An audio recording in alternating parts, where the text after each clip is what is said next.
വണ്ടിപ്പിനന്തന്മാരുടെ നെഞ്ചുകർന്ന കൊമ്പൻ ഹോളിഡേയ്സ്, കൊമ്പന ഗജ കേസരിയായ കഥ നിങ്ങൾക്ക് കേട്ടെ ഗൈസ്.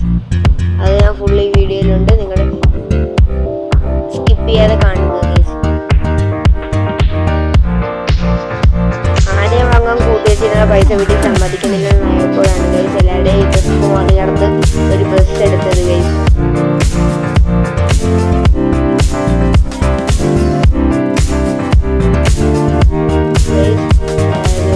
2018 ഒരു സെക്കൻഡ് ഹാൻഡ് ബസ്സിൽ തുടങ്ങിയ ഒരു കൊച്ചു സാമ്രാജ്യത്തിൻ്റെ പേര് കൊമ്പൻ എന്നാണ് ഗൈസ്.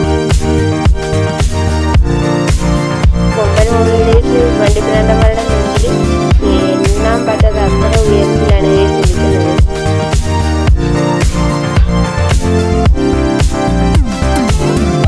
കൊമ്പൻ ഹോളിഡേയ്സ് നിലവിൽ കൊണ്ടുവന്നത് ദീപുചേട്ടനാണ് ഗൈസ്. ദീപുചേട്ടൻ ആനയോടുള്ള പ്രണയം കൊണ്ടാണ് ഗൈസ് കൊമ്പൻ എന്നുള്ള പേരിട്ട് ബസ്